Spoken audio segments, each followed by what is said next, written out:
नमस्कार साथियों, आप सभी का बहुत बहुत स्वागत है एक नए वीडियो में। बीए पीएससी बीकॉम के किसी भी ऑनर्स पेपर या किसी भी सब्सिडरी पेपर का क्लास नोट्स, सिलेबस या सजेशन चाहिए तो आप उस सब्जेक्ट का नाम हमारे कमेंट बॉक्स में जाकर लिख दीजिए। इस चैनल के माध्यम से सभी ऑनर्स पेपर तथा सब्सिडरी पेपर का क्लास नोट्स, सजेशन तथा सिलेबस बिल्कुल निःशुल्क दिए जाते हैं, जिसके एक भी रुपए आप लोगों से नहीं लिए जाते। साथ ही साथ प्यारे दोस्तों, यदि आपको क्लास नोट्स का पीडीएफ चाहिए तो डिस्क्रिप्शन में मैंने टेलीग्राम तथा व्हाट्सएप ग्रुप का लिंक दे रखा है। आप लोगों को टेलीग्राम तथा व्हाट्सएप ग्रुप को ज्वाइन कर लेना है, ठीक है। ज्वाइन करते ही आप वहां से क्लास नोट्स का पीडीएफ प्राप्त कर पाओगे, ना ही आपको किसी तरह की गेस्ट पेपर पढ़ने की आवश्यकता है, ठीक है। चैनल पर नए हो तो सब्सक्राइब कर लेना। बीए प्रथम वर्ष या बीए फर्स्ट ईयर में यदि आपने पॉलिटिकल साइंस बोले तो राजनीति विज्ञान जैसे सब्जेक्ट को ऑनर्स पेपर या सब्सिडरी पेपर के रूप में रखा है, तो प्यारे दोस्तों आज का वीडियो आप सभी के लिए वरदान साबित होने वाला है। टारगेट विद शिवम, यानी कि मैं 100% गारंटी लेता हूं दोस्तों, मेरे द्वारा जो आपको सवाल दिए जाते हैं उसी से सारे सवाल आपके एग्जाम में छपते हैं, ठीक है। ये मैं पिछले 5 वर्षों से सभी छात्रों को सजेशन देने का काम कर रहा हूँ, साथ ही साथ क्लास नोट्स देने का भी काम कर रहा हूँ, और मेरे द्वारा जो क्वेश्चन दिए जाते हैं वही सवाल आपके एग्जाम में देखने को मिलते हैं। प्यारे दोस्तों, ये जो सवाल आप देख रहे हो, ये सवाल आपके एग्जाम में एक बार नहीं पूछे गए, ना ही 2 बार पूछे गए। पिछले 10 वर्षों से लगातार आपके एग्जाम में ये सवाल पूछे जा रहे हैं। अब आपका सवाल आता होगा कि सर इन सवाल की ऐसी क्या खूबसूरती है कि जो कि बार बार ये सवाल हमारे एग्जाम में पूछे जा रहे हैं। तो प्यारे दोस्तों, इससे बेहतरीन, इससे सर्वश्रेष्ठ सवाल राजनीति विज्ञान जैसे सब्जेक्ट में है ही नहीं, इसलिए इसे बार बार दोहराने का काम किया जाता है, ठीक है। तो प्यारे दोस्तों, इस वर्ष भी आपके एग्जाम में ये सवाल पूछे जाएंगे, ठीक है। यदि आप इन सवालों का उत्तर दे देते हो एग्जाम हॉल में तो आपको 20 मार्क्स दिए जाते हैं। तो इस 10 मिनट के वीडियो में आप लोगों से 20 मार्क्स की गारंटी ली जा रही है, ठीक है। आप लोगों को 20 मार्क्स की गारंटी दी जा रही है इस 10 मिनट के वीडियो में। तो मात्र 10 मिनट आप इस वीडियो को देख लो और यहाँ से 20 मार्क्स ले जाइए। ना ही आपको लिखने की आवश्यकता है, ना ही रटने की आवश्यकता है, बस वीडियो देख लो। वीडियो देखने के तत्पश्चात आपको इन प्रश्नों का उत्तर आसानी से याद हो जाएंगे, इसमें कोई संदेह की बात नहीं है दोस्तों, ठीक है। तो पहला सवाल यहाँ पर देख पा रहे हैं आप सभी, राजनीति विज्ञान की परिभाषा दे। देखिए ये सवाल, अब आप भी अपना दिमाग लगाओ कि ये सवाल हर बार क्यों पूछे जाते हैं। देख सकते हो ये सवाल यहाँ पर कितना ज़्यादा इंपॉर्टेंट है। राजनीति विज्ञान की परिभाषा दे। मान के चलो कि आप किसी बीपीएससी का एग्जाम क्वालिफाई कर जाते हो, इंटरव्यू देने जाते हो, तो आपसे पूछा जाता है कि यार तुम ग्रेजुएशन किन किन सब्जेक्टों से किया, ठीक है। आपसे ये सवाल किए जाते हैं तो आप बोलोगे पॉलिटिकल साइंस से मैंने ग्रेजुएशन कर रखा है। तो आपसे ये सवाल बिल्कुल पूछे जाएंगे कि पॉलिटिकल साइंस का परिभाषा दो मुझे। चलते फिरते रास्ते में भी आपसे कोई पूछ लेंगे तुम पॉलिटिकल साइंस से ग्रेजुएशन कर रहे हो तो पॉलिटिकल साइंस का परिभाषा दो। तो कोई भी आपसे ये सवाल कर सकता है और बार बार आपके एग्जाम में ये सवाल पूछे भी जा रहे हैं। तो ये जानना आप लोगों के लिए काफ़ी ज़्यादा मतलब ज़रूरी है। इसके बाद इसमें देख सकते हो कुछ ऐड कर दिया गया है। ऐड क्या कर दिया गया है? परंपरागत राजनीति। जी हाँ दोस्तों, परंपरागत यानी कि हमारे पूर्वजों का जो राजनीति विज्ञान रहा, इसके बाद अभी के समय में, अभी का जो जनरेशन है उसके हिसाब से जो आधुनिक राजनीति है, दोनों के बीच जो है अंतर स्पष्ट करने के लिए कहा जा रहा है, ठीक है। परंपरागत राजनीति तथा आधुनिक राजनीति के बीच आप अंतर स्पष्ट करके मुझे बताइए। तो सबसे पहले प्यारे दोस्तों, आप लोगों को उत्तर, जैसे आप एग्जाम हॉल में जाओगे इस तरह के सवाल आपके एग्जाम में आएंगे, तो आपको क्या करना है, सबसे पहले राजनीति विज्ञान का परिभाषा देना है आपको, ठीक है। राजनीति विज्ञान का परिभाषा देना है। तो राजनीति विज्ञान का परिभाषा ऐसा नहीं कि राजनीति विज्ञान है जिसमें जो है राजनीति मतलब वगैरह वगैरह कुछ भी लिख दोगे, ऐसा नहीं करना है। यदि आपको 20 मार्क्स चाहिए तो आपको जो है कुछ प्रसिद्ध लेखक का भी नाम यहाँ पर उच्चारण करना होगा। तो जैसे कि आपको यहाँ पर क्या करना है, राजनीतिक की परिभाषाएं लिख देनी है। इसके बाद फ्रांस के एक प्रसिद्ध लेखक थे, ठीक है, श्री पॉल जेनेट। जब आप पॉलिटिकल साइंस से ग्रेजुएशन कर रहे हो तो पार्ट 3 में जाओगे तो पॉल जेनेट, बुलुंसली, ये सारे राजनीतिक विद्वान का नाम आप लोगों को बार बार देखने को मिलेगा, ठीक है। तो फ्रांस के एक प्रसिद्ध लेखक थे कौन? Shri Paul Janet. इन्होंने कहा कि राजनीति शास्त्र समाज विज्ञान का वो अंग है, यानी समाज का वो अंग है राजनीति शास्त्र जो राज्य के मूल आधार, जी हाँ दोस्तों, कोई भी राज्य का मूल आधार यानी कि कोई भी राज्य का जड़ और शासन सिद्धांतों की विवेचना करता है, ठीक है। कौन? राजनीति शास्त्र, ठीक है। हमारे राज्य का जड़ क्या है? तो राजनीति शास्त्र, ठीक है। और शासन के सिद्धांत का भी जड़ क्या है? तो राजनीति शास्त्र। और ये कौन कहते हैं? Shri Paul Janet. कहाँ के हैं? तो फ्रांस के रहने वाले हैं, ठीक है। इसके बाद बुलुंसली क्या कहते हैं, इसके बारे में भी थोड़ा आपको लिख देना है, ठीक है। बुलुंसली ये राजनीति विज्ञान की परिभाषा किस प्रकार दे रहे हैं, इसके बारे में भी आपको लिखना है। बुलुंसली के अनुसार राजनीति शास्त्र उस विज्ञान को कहा जाता है इसका संबंध राज्य से है, जिसमें राज्य की मूल प्रकृति है। ठीक है, बुलंसली साहब कहते हैं कि राजनीति शास्त्र वो विज्ञान है जिसका संबंध सिर्फ और सिर्फ राज्य से है। ठीक है, और राज्य की मूल प्रकृति से है। इसके बाद विभिन्न रूप, विकास तथा आधारभूत स्थितियों को समझने और जानने का प्रयत्न करता है। ठीक है, बात करें प्यारे दोस्तों, बुलंसली साहब का कहना है कि राजनीति विज्ञान जो है राज्य का मूल रूप है। ठीक है, इसके साथ ही साथ विकास, जैसे कि कोई भी देश, कोई भी स्टेट विकास कर रहा तो उसमें भी राजनीति शास्त्र की भूमिका रही है। आधारभूत स्थितियों को समझने का, जानने का प्रयत्न भी राजनीतिक शास्त्र के माध्यम से कर सकते हैं। ये बुलंसली महोदय का कहना है। आपको लिखने की आवश्यकता नहीं, रटने की, वीडियो को देख लेना है, इसके बाद धीरे धीरे आपको समझ में आने लगेगा। ठीक है, इसके बाद एक प्रसिद्ध लेखक के बारे में और हम लोग लिख देंगे ताकि हमको फुल मार्क्स मिले। जर्मन लेखक गेरिस का कथन है कि राजनीतिक शास्त्र राज्य के उद्भव यानी कि उत्पत्ति, उद्भव बोले तो उत्पत्ति, विकास, उद्देश्य तथा समस्त राजकीय समस्याओं का उल्लेख करता है। ठीक है, जर्मन के एक लेखक है गेरिस। इनका कथन है कि राजनीतिक शास्त्र जो है, यानी कि राजनीतिक शास्त्र जो हम लोग पढ़ रहे हैं, इनके कार्य जो है वो विकास के लिए हैं, किसी तरह का उद्देश्य, विचारधारा तथा जितने भी राज्य के समस्या हैं उनके लिए राजनीतिक शास्त्र का हम लोग मदद लेते हैं। ठीक है, इसके बाद गेटेल महोदय का कहना है, जी हाँ दोस्तों, श्री गेटेल महोदय का कहना है कि राजनीतिक शास्त्र राज्य के भूत, वर्तमान तथा भविष्य का राजनीतिक संगठन तथा राजनीतिक कार्यों का, राजनीतिक संस्थाओं तथा राजनीतिक सिद्धांतों का अध्ययन है। ठीक है, गेटेल महोदय कहते हैं कि राजनीतिक शास्त्र जो है वो तीनों काल यानी कि भूतकाल, वर्तमान काल तथा भविष्य काल, हमारे पूर्वज और अभी यानी कि वर्तमान और हमारा भविष्य, इन तीनों में राजनीतिक संगठन तथा राजनीतिक कार्यों का, राजनीतिक संस्थाओं तथा राजनीतिक सिद्धांतों का अध्ययन करता है कौन? राजनीतिक शास्त्र। ठीक है, इसके बाद लॉर्ड एक्टन का विचार है। ज़्यादा विचार आपको लिखना नहीं है, बस मैं आपको जानकारी के लिए बता दूं, इनमें से जो विचार आपको अच्छे लगते हैं उनके बारे में आपको लिखना है। लॉर्ड एक्टन का विचार है कि राजनीतिक शास्त्र राज्य तथा उसके विकास के लिए अनिवार्य दशाओं से संबंधित है। ठीक है, तो देखो ये राजनीतिक शास्त्र की क्या भूमिका है, आपने राजनीतिक शास्त्र जो रखा है, ये राजनीतिक शास्त्र का हमारे देश, हमारे राज्य में और हमारे दिनचर्या में क्या महत्व है, इसके बारे में यहाँ पर कहा जा रहा है। ठीक है, राजनीतिक शास्त्र राष्ट्र तथा उसके विकास के लिए, कोई भी राज्य का यदि विकास हो रहा है, ठीक है, तो कहीं ना कहीं उसमें राजनीतिक शास्त्र की भी बहुत बड़ी भूमिका है। यदि हम लोग अच्छा राजा चुनते हैं, अच्छे राजनीतिक कार्य चुनते हैं, तो कहीं ना कहीं हमारे देश का विकास होता है। लिकोक का कथन है प्यारे दोस्तों, यहाँ लिकोक का कथन है कि राजनीतिक शास्त्र सरकार से संबंधित है। ठीक है, लिकोक महोदय कहते हैं कि राजनीतिक शास्त्र जो है वो सिर्फ सरकार के लिए है, सरकार से संबंधित रखता है, बाकी हम लोग के लिए ये नहीं है। कहता है ना कि कोई व्यक्ति, हम राजनीतिक से कोई दिलचस्पी नहीं रखते क्योंकि मुझे राजनीतिक में नहीं जाना है। यार दिलचस्पी नहीं रखते हो फिर भी आप राजनीति के बारे में पढ़ो, उससे आपको नॉलेज मिलेंगे। तो लिकोक महोदय उन व्यक्ति में आते हैं जो कि राजनीतिक शास्त्र से बिल्कुल भी मतलब नहीं रखते, क्योंकि राजनीतिक शास्त्र, इनका कहना है कि राजनीतिक शास्त्र सिर्फ सरकार के लिए बना है, मेरे लिए नहीं बना है। तो प्यारे दोस्तों, इसके बाद डॉक्टर गार्नर कहते हैं, ठीक है, डॉक्टर गार्नर कहते हैं कि राजनीतिक शास्त्र का प्रारंभ तथा अंत राज्य के साथ होता है। ठीक है, राजनीतिक शास्त्र का प्रारंभ, जी हाँ दोस्तों, इसका प्रारंभ और इसका अंत, ठीक है, इसका अंत भी जो है राज्य के साथ ही होता है, प्रारंभ और अंत जो है राज्य के साथ ही होता है। ठीक है, इसके बाद सिले महोदय के अनुसार कहा जाता है, देखिए ये सवाल आपके ऑब्जेक्टिव में भी पूछे जाएंगे। ठीक है, कि लिकोक का कथन क्या था, गार्नर का कथन क्या था, तो थोड़ा याद कर लेना है आप लोगों को। सिले के अनुसार, जी हाँ दोस्तों, सिले के अनुसार राजनीतिक शास्त्र उसी प्रकार के शासन तत्वों की खोज करता है। सिले महोदय का कहना है कि राजनीतिक शास्त्र उस शासन का खोज करता है, जैसे संपत्ति शास्त्र संपत्ति का, ठीक है, संपत्ति शास्त्र जब हम पढ़ेंगे तो संपत्ति के बारे में जानकारी मिलेगी। जब आप जीव शास्त्र यानी कि जीव विज्ञान पढ़ोगे, बायोलॉजी पढ़ोगे, तो उसमें जीव के बारे में कहा गया है। ठीक है, जब आप बीजगणित पढ़ोगे यानी कि अलजेब्रा, तो उसमें अंक के बारे में कहा गया है। जब आप ज्यामिति यानी कि ज्योमेट्री पढ़ोगे तो स्थान और ऊंचाई का अध्ययन करना होगा आपको।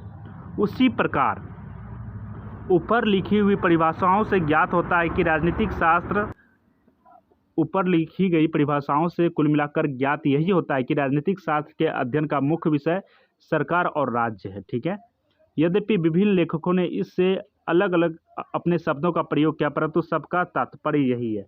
मान के चलो कि आप कोई भी शब्द का उपयोग करो, ठीक है, परंतु सबका तात्पर्य एक ही है कि राजनीतिक शास्त्र जो है मुख्य रूप से राज्य तथा सरकार के बारे में जानकारी देता है। ठीक है, तो कुल मिलाकर बात करें तो आपने बातों को समझा होगा। ठीक है, राजनीतिक शास्त्र की परिभाषा आपको जो है कैसे देना है, तो कुछ प्रसिद्ध लेखक के कथन को काफ़ी अच्छे ढंग से लिखकर लास्ट में आपको लिखना है कि प्यारे दोस्तों, राजनीतिक शास्त्र राज्य और सरकार के बारे में अध्ययन करता है। ठीक है, इसके बाद आधुनिक राजनीतिक शास्त्र और परंपरागत राजनीतिक शास्त्र में अंतर्भेद कर सकते हैं। अब राजनीतिक शास्त्र की परिभाषा आपने अच्छे ढंग से समझा, नहीं समझा तो वीडियो को बैक करके एक बार फिर से मेरी कही गई बातों को सुन लेना, आप समझ जाओगे। ठीक है, दोबारा सुनने से 100% याद होते हैं कोई भी चीज़। इसके बाद प्यारे दोस्तों, अब हम लोग चलेंगे आधुनिक राजनीतिक शास्त्र और परंपरागत राजनीति के साथ जो अंतर है, दोनों के बीच, दोनों के मध्य जो अंतर है उसको स्पष्ट करना है। तो सबसे पहले प्यारे दोस्तों, हम लोग यहाँ पर अंतर्भेद के बारे में जानेंगे। ठीक है, इसके बाद अंतर स्पष्ट करेंगे। विशेष क्षेत्र के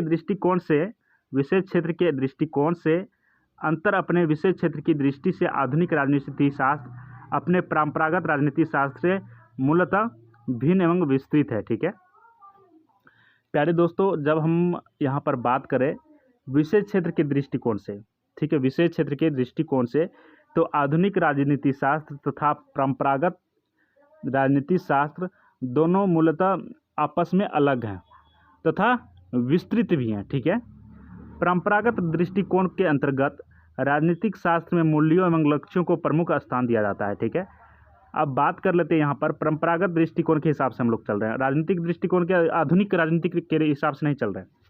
सबसे पहले हम लोग परंपरागत राजनीतिक के हिसाब से चल रहे हैं, इसके बाद आधुनिक राजनीति के हिसाब से चलेंगे।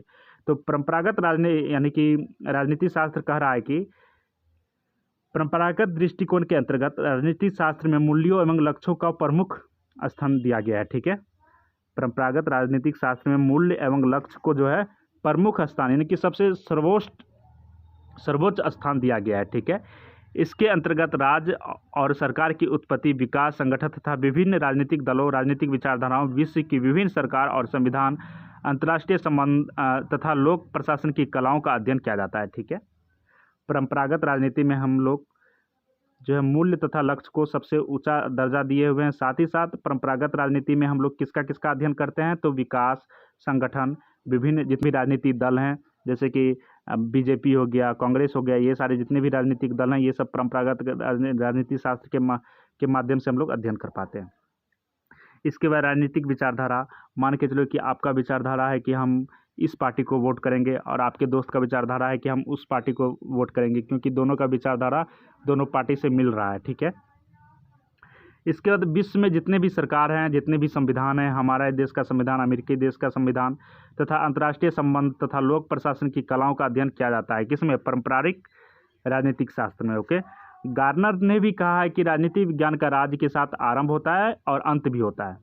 गार्नर महोदय, यानी कि आपसे ऑब्जेक्टिव में ये सवाल पूछ दिए जा सकते हैं कि ऐसे कौन से प्रसिद्ध विद्वान थे जिन्होंने कहा है कि राजनीति विज्ञान का राज्य के साथ आरंभ होता है और अंत भी होता है, तो आप बोलोगे गार्नर महोदय। ठीक है, गार्नर महोदय। तो प्यारे दोस्तों, अब हम लोग चलते हैं आधुनिक राजनीतिक शास्त्र।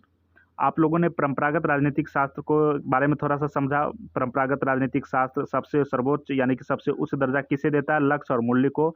और परंपरागत राजनीतिक शास्त्र में हम लोग किसकी जानकारी प्राप्त कर सकते हैं, यहाँ पर दिया गया है, विभिन्न दल, राजनीतिक विचारधारा।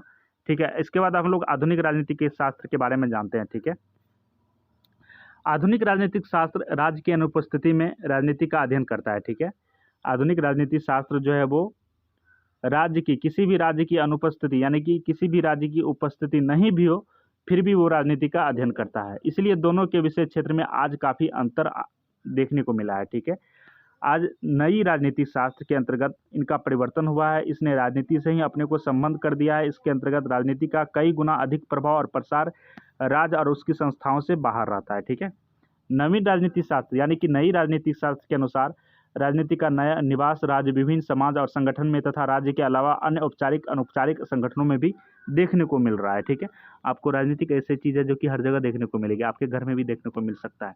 ठीक है, और जिसकी वजह से लड़ाई भी होती रहती है। इस प्रकार आधुनिक राजनीति विज्ञान नवीन राजनीतिक विषयों का अध्ययन करता है। ठीक है, हमारा जो आधुनिक राजनीति विज्ञान है वो नई राजनीतिक विषयों का हमेशा अध्ययन करते रहता है, जबकि परंपरागत दृष्टिकोण में हम ऐसी बात नहीं पाते हैं। परंपरागत राजनीतिक विज्ञान में हम लोग ऐसी बात बिल्कुल भी नहीं पाते हैं। ठीक है, परंपरागत दृष्टिकोण में राज्य और उनके संरचनाओं से संबंध विषयों और समस्याओं को राजनीतिक विज्ञान का विषय माना जाता है। ठीक है, इसके बाद प्यारे दोस्तों, लक्ष्य संबंधी दृष्टिकोण से अंतर। ठीक है, यहाँ पर लक्ष्य संबंधी दृष्टिकोण से अंतर। तो आधुनिक तथा व्यवहारवादी राजनीति के विश्लेषण के लक्ष्य अपने परंपरा राजनीतिक लक्ष्य से बिल्कुल भिन्न है। आधुनिक तथा व्यवहारवादी राजनीति के विश्लेषण व्याख्या जो अपने लक्ष्य अपने परंपरा राजनीतिक लक्ष्य से बिल्कुल अलग है।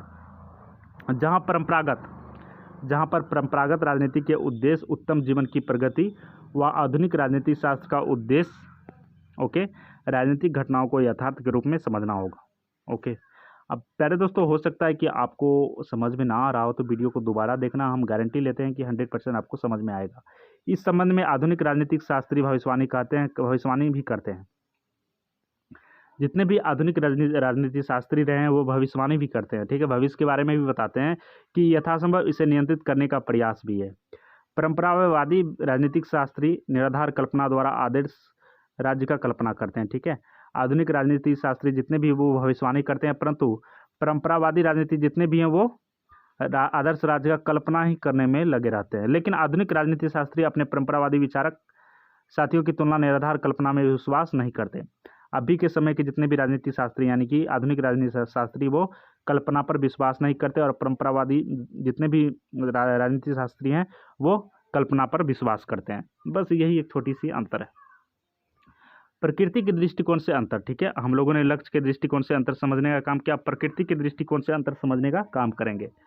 आधुनिक दृष्टिकोण और परंपरावादी दृष्टिकोण में एक प्रमुख अंतर उनकी प्रकृति के विषय में है, ठीक है। जहां आधुनिक राजनीति शास्त्र में अन्वेषण के अंतर्गत अनुभववादी पद्धतियों का उपयोग किया जाता है, वैज्ञानिक प्रणालियों, विशुद्ध निष्कर्षों, संशयों और वृहत सामान्यीकरणों पर बराबर दिया जाता है तथा आंकड़ों एवं निष्कर्ष की प्रमाणिकता जांच की जाती है। वहाँ परंपरागत राजनीति शास्त्र का स्वभाव भूतकालिक एवं ऐतिहासिक घटनाओं का विश्लेषण करता है, ठीक है। इसके बाद पहले दोस्तों तार्किक दृष्टिकोण से हम लोग इसका अंतर देख लेते हैं, ठीक है। जब अंतर ही हम मुझे स्पष्ट करना है तो एक बार तार्किक से देखेंगे, इसके बाद पहले दोस्तों ऐतिहासिक से देखेंगे। सभी तरीकों से हम लोग इसके अंतर को स्पष्ट करने का काम करेंगे ताकि एग्जामिनर जिनके द्वारा हमारी कॉपी जांच की जाएगी उनके द्वारा मुझे 20 में 20 मार्क्स मिल सके। तार्किक दृष्टिकोण से जब हम अंतर करेंगे तो परंपरागत राजनीतिक शास्त्र का सिद्धांत और निष्कर्ष तर्क पर आधारित, वहाँ आधुनिक राजनीतिक शास्त्र सिद्धांत का गणितीय परिमाण तथा संग्रह और सर्वेक्षण जैसी वैज्ञानिक पद्धतियों का अपने अध्ययन क्षेत्र का भी प्रयोग करता है। यदि हम ये कहें कि परंपरागत राजनीतिक शास्त्र केवल बौद्धिक है तो आधुनिक राजनीतिक शास्त्र यथार्थ एवं व्यवहार से संबंध है, ठीक है। परंपरागत राजनीतिक शास्त्र यदि बौद्धिक है तो हमारा आधुनिक राजनीतिक शास्त्र भी जो है वो व्यवहार से संबंध रखता है। इसके बाद तार्किक से हम लोगों ने देखा, इसके बाद ऐतिहासिक दृष्टिकोण से देख लेते हैं। परंपरागत राजनीतिक शास्त्र के विद्वानों के अनुसार अनुसंधान तथा विश्लेषण की प्रमुख विधियां ऐतिहासिक वर्णनात्मक रही है, ठीक है। ये राजनीतिक शास्त्र को 3 उपागमों के माध्यम से अध्ययन किया गया है, ठीक है। पहला है आपका ऐतिहासिक, दूसरा है विश्लेषणात्मक, तीसरा है आपका वर्णनात्मक, ठीक है। इन तीनों पर काफ़ी गहरे तरह से जोर दिया गया है। लेकिन नई राजनीतिक शास्त्र अपने परंपरागत साथियों से अधिक दूरदृष्टि रखते हैं, ठीक है। हमारी जो आधुनिक राजनीतिक शास्त्र हैं वो परंपरागत से काफ़ी ज़्यादा अलग है और दूरदृष्टि भी रखते हैं, ऐतिहासिक घटनाओं में उलझकर नहीं रहते। आधुनिक राजनीतिक शास्त्र जो है वो ऐतिहासिक घटनाओं में उलझकर नहीं रहते, परंतु परंपरागत राजनीतिक शास्त्र जो है वो ऐतिहासिक घटनाओं में ही उलझकर सिमट जाते हैं। अर्थात जहां परंपरागत राजनीतिक शास्त्र पुस्तकालयों में बैठकर लिखा गया है, वहीं आधुनिक राजनीतिक शास्त्र के बदलते अपना अध्ययन केंद्र संघर्षों, समस्याओं तथा जनता के बीच मानता है, ठीक है। परंपरागत राजनीतिक शास्त्र जो है एक बंद कमरों में बैठकर लिखा गया है, वहीं आधुनिक राजनीतिक शास्त्र की बात करें तो वो जनता के बीच उनके समस्याओं से रूबरू होकर इनका अध्ययन किया गया, उनको लिखा गया है, ठीक है। तो इसी से आप अंदाजा लगा सकते हो आधुनिक राजनीतिक शास्त्र और परंपरागत राजनीतिक शास्त्र में कितना बड़ा अंतर है। इसके बाद नैतिक और दार्शनिक दृष्टिकोण से हम लोग थोड़ा अंतर कर लेते हैं इसको। परंपरागत राजनीतिक शास्त्र के अधिकांश विचारक आचार शास्त्र और दर्शन शास्त्र से प्रभावित हैं, जो तत्कालिक राजनीतिक समस्याओं का अस्थायी समाधान करने की कोशिश करते हैं। इनके विद्वानों ने मानव जीवन और समाज के लक्ष्यों और मूल्यों की ओर ध्यान दिया है।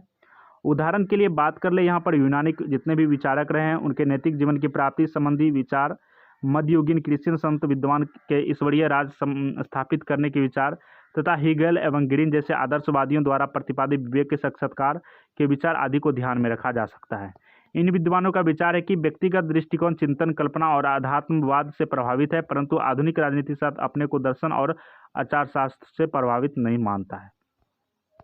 इसके बाद प्यारे दोस्तों अंतरानुसिक दृष्टि से अंतर जब हम लोग स्पष्ट करें तो काफ़ी अच्छे ढंग से यहाँ पर बताया गया। चैनल पर अभी तक नए हो तो सब्सक्राइब कर लेना, क्योंकि यहाँ पर आपको बाकी सब्जेक्ट का भी क्वेश्चन उत्तर यानी क्वेश्चन आंसर बताया जाएगा, और वही क्वेश्चन बताया जाएगा जो कि पिछले 10 वर्षों से लगातार पूछे जा रहे हैं। आपको ज़्यादा पढ़ने की आवश्यकता नहीं है, जो बताया जा रहा है मेरे द्वारा बस उतना पढ़ लो, एग्जाम पास कर जाओगे, वो भी 100 मार्क्स से। तो प्यारे दोस्तों आप लोगों के पास एक बेहतरीन अपॉर्चुनिटी है, और डिस्क्रिप्शन में मैंने टेलीग्राम तथा व्हाट्सएप ग्रुप का लिंक दे रखा है। सभी बच्चों को क्या करना है, ज्वाइन कर लेना है, क्योंकि वहाँ पर आपको क्लास नोट्स का पीडीएफ बिल्कुल निःशुल्क दिए जा रहे हैं। ठीक है, इसके बाद प्यारे दोस्तों यहाँ पर बात कर ले तो अंतरानुसिक अनुशासनिक दृष्टि से अंतर। आधुनिक राजनीतिक शास्त्र की एक अन्य विशेषता यह है कि इसके अध्ययन की प्रकृति अंतरानुशासिक है। ठीक है, इस पर अन्य सामाजिक शास्त्रों का व्यापक प्रभाव पड़ा है। नवीन राजनीतिक शास्त्र में अन्य सामाजिक शास्त्रों की पद्धतियों की मान्यताओं, तकनीक तथा निष्कर्षों को दिखाया जाता है।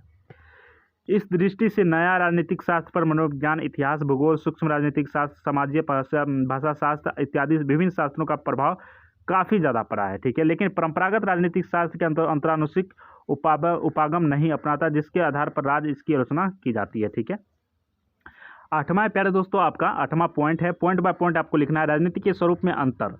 परंपरागत राजनीतिक शास्त्र का समान अर्थ विशिष्ट मूल्यों की प्राप्ति के लिए राजनीति, योजना, राज्य सरकार, दल समूह, विभिन्न इकाइयों, शासन प्रणाली इत्यादि का अध्ययन था। ठीक है, संस्थात्मक दृष्टिकोण के एवं दृष्टि के दर्शन एवं नैतिकता के साथ राजनीतिक घनिष्ठता पाई जाती है। राजनीतिक को एक कला कुशल व्यवहारवादी के रूप में चित्रित किया गया है, लेकिन अनुभववाद एवं व्यवहारवाद ने राजनीति की अवधारणा को नया और व्यापक रूप प्रदान करने का काम किया है।